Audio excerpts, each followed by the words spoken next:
In the aftermath of the Second World War, the Allied powers were faced with the grim task of unearthing Nazi Germany's deepest, darkest secrets. Millions had perished in Nazi prisoner of war and concentration camps. But while some had been executed for perceived crimes or circumstances of birth, others had died as the result of obscene, sometimes needless experimentation at the hands of SS Sturmbannführer Kurt Friedrich Plotner. Born in the small town of Hemsdorf in 1905, Plotner would go on to become an SS doctor after a brief career as a university lecturer. By the outbreak of World War II, he had achieved a rank equivalent to that of a U.S. Army major when he was assigned to the research team at Dachau concentration camp. After proving his competence and resolve in the execution of countless war crimes, Plotner was given command over what was referred to as Department R. One of the department's flagship projects involved the development of a so-called truth serum. This inspired Plotner to administer hallucinogenic drugs to his human guinea pigs, and although the results varied from person to person, the compound mescaline proved to be somewhat effective. After the war, Plotner's malevolent research came to the attention of an American intelligence officer by the name of Boris Pash, who recruited him to the United States Naval Intelligence. Plotner's association with U.S. intelligence might have been a brief one, but his research would become the foundation of a later project, one that came to be known as MKUltra.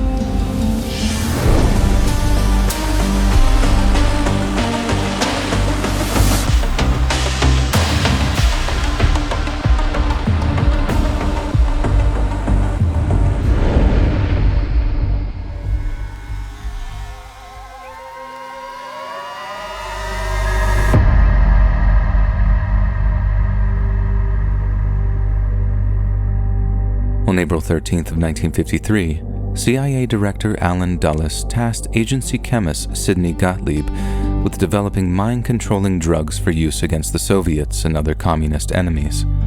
The project was not only inspired by Kurt Plotner's research, but also by reports that China and North Korea had employed mind control techniques on American prisoners of the Korean War.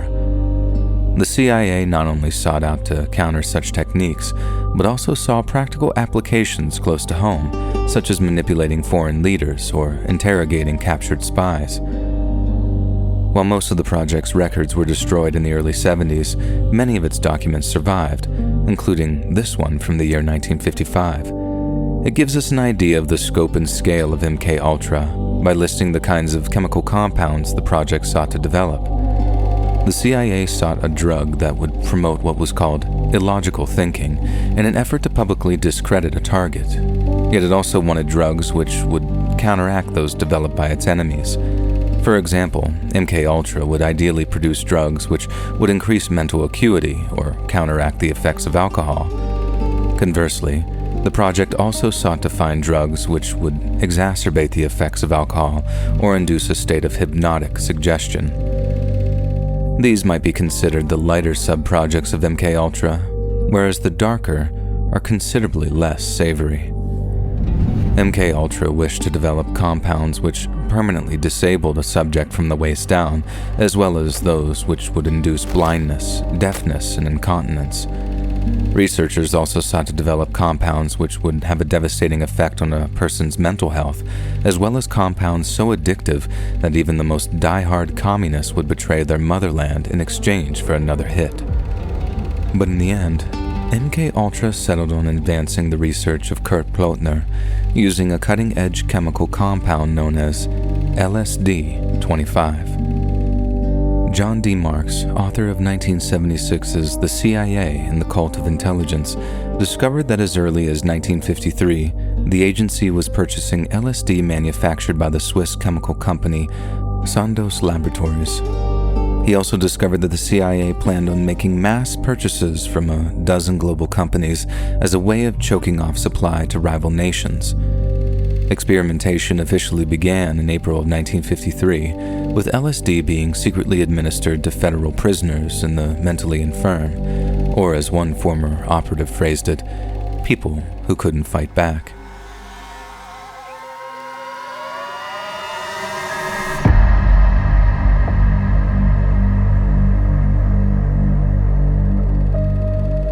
In one shocking instance, CIA researchers dosed a lone Kentucky psychiatric patient with LSD for 174 days in a row. The ordeal no doubt shattered the patient's already fragile mind, but subsequent records have since been destroyed, meaning there's no way of knowing their ultimate fate. LSD was also overtly administered to CIA agents, military personnel, and doctors, as well as the general public. Those who spoke up were threatened with court-martial or arrest, and have since been offered monetary reparations by the federal government. Perhaps in one of the more shocking chapters of MKUltra, the CIA executed what they called Operation Midnight Climax. Midnight Climax involves setting up several brothels around San Francisco, brothels which would actually serve as fronts for the Central Intelligence Agency. The rooms were equipped with one-way mirrors and secret recording devices and could be used for blackmail or observation purposes. There was a heavy emphasis on LSD being the so-called truth serum the CIA had been looking for, but Sidney Gottlieb believed it showed potential in other areas. Given its temporary effects, Gottlieb believed LSD could be used by covert operatives to influence the course of meetings, speeches, and sometimes even policymaking. This is what truly initiated attempts to dose regular people in regular settings, but without their prior knowledge. At first, every member of the project's technical services department sampled LSD before sitting opposite another test subject and taking notes.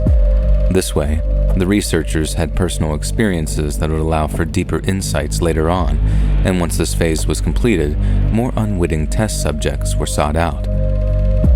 In one instance, a CIA operative suffered an extremely adverse reaction and was found running around Washington, D.C. on the afternoon that he was dosed, complaining of how monsters were following him. The experiments became more and more reckless, until one day, a U.S. Army chemist by the name of Frank Olson threw himself out of a hotel window and plunged 13 stories to his death. Olson had been heavily involved in MKUltra and had been covertly dosed by his CIA handlers just 9 days prior to his death. It's now believed that Olson had been seen as a potential whistleblower and as a result had gone from one of the project's researchers to one of its targets. As time went by, the focus shifted from LSD and towards other narcotics such as heroin, psilocybin, and even scopolamine, which is famous for inducing mental states akin to sleepwalking. The CIA also experimented with hypnosis and its potential to make a subject forget or recall certain pieces of information. Towards the end of MKUltra, CIA worked with naval intelligence on their top-secret perfect percussion program, which hoped to produce a kind of sound gun which could erase memories and induce extreme confusion. The project was eventually shelved along with MKUltra itself, and the records were buried in the agency's Langley headquarters, all classified as top secret. Those involved in the experiments believed they'd never see the light of day, but little did they know, faith in government institutions would one day be rocked after an inept break-in at a hotel named the Watergate. In the immediate aftermath of 1972's Watergate scandal, CIA Director Richard Helms oversaw the destruction of vast swaths of the CIA records, including much of the documentation of MKUltra.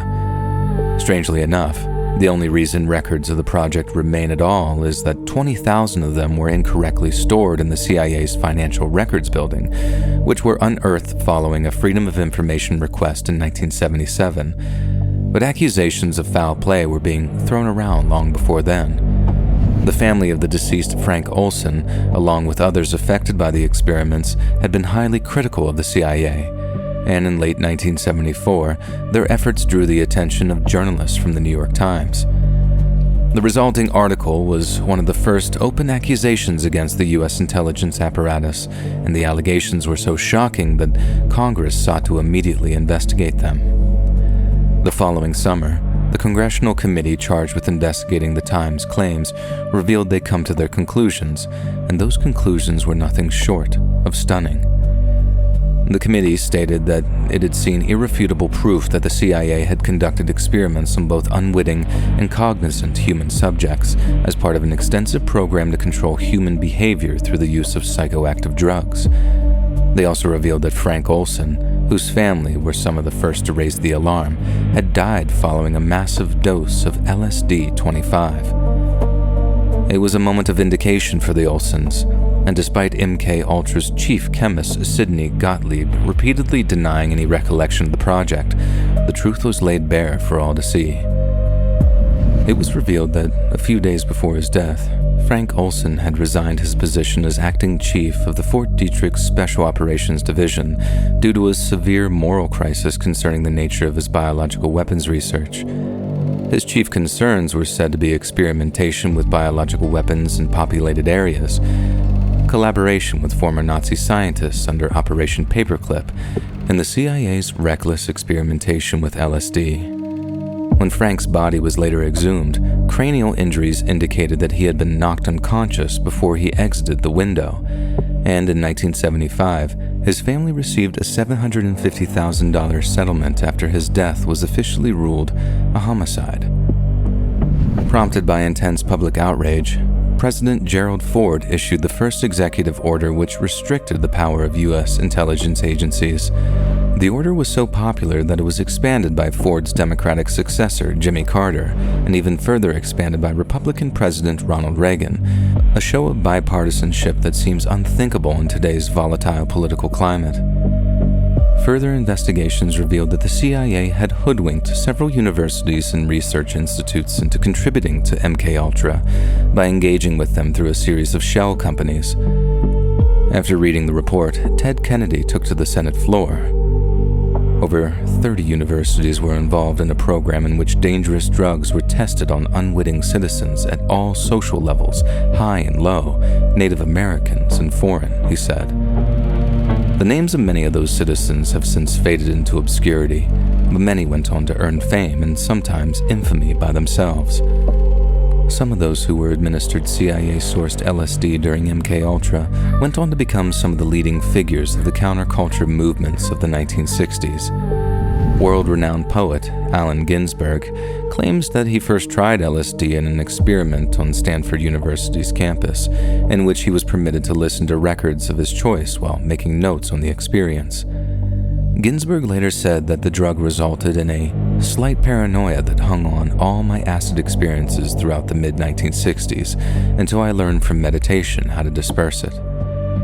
Ginsberg later became an outspoken advocate for psychedelics, and in response to rumors that he was an unwitting participant in a CIA experiment, said, "Am I the product of one of the CIA's lamentable, ill-advised, or triumphantly successful experiments in mind control?" Another confirmed recipient of CIA acid was the author of One Flew Over the Cuckoo's Nest, Ken Kesey. While he was a student at Stanford University, Kesey volunteered for what was referred to as an experimental therapy at a nearby Veterans Administration hospital in Menlo Park.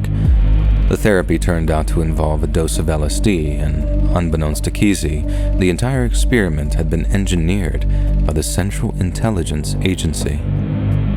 Kesey's experiences inspired him to promote the drug among the burgeoning hippie movement, and it quickly became a cornerstone of their turn on, tune in, drop out philosophy. Grateful Dead associate Robert Hunter also participated in the Stanford LSD experiments and wrote the following passage while under the influence. "Sit back.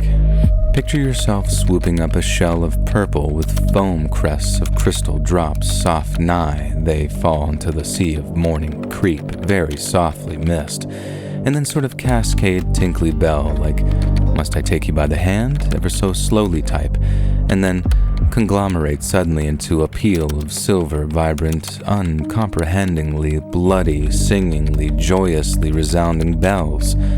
By my faith, if this be insanity, then for the love of God, permit me to remain insane."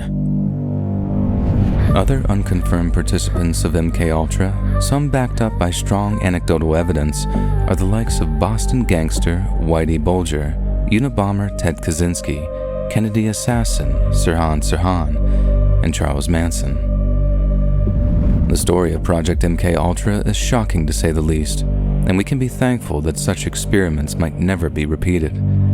Yet in knowing of its existence, grave questions still remain. In the aftermath of the Watergate scandal, the CIA destroyed hundreds of thousands of documents in an attempt to conceal its more egregious indiscretions. But the documents relating to the MKUltra files were just a fraction of what went up in smoke. What else didn't the CIA want us to know about? What else had it been hiding from the very people it was duty-bound to protect? And if in the future the Central Intelligence Agency once again decides to test dangerous experimental drugs on vulnerable, unwitting Americans, just what kind of effect will it have on society? Just what kind of monsters will it create?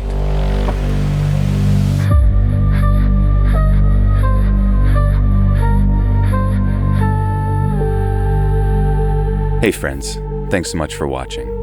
Just a quick heads up, I release new videos every second Tuesday at 7 p.m. EST. Also check out my main channel, Let's Read, where you can hear longer compilations of interesting, scary stories just like these. And if you prefer audio only, feel free to check out the Let's Read podcast, located anywhere you listen to podcasts, all linked in the description below. Thanks so much, friends, and I'll see you in the next one.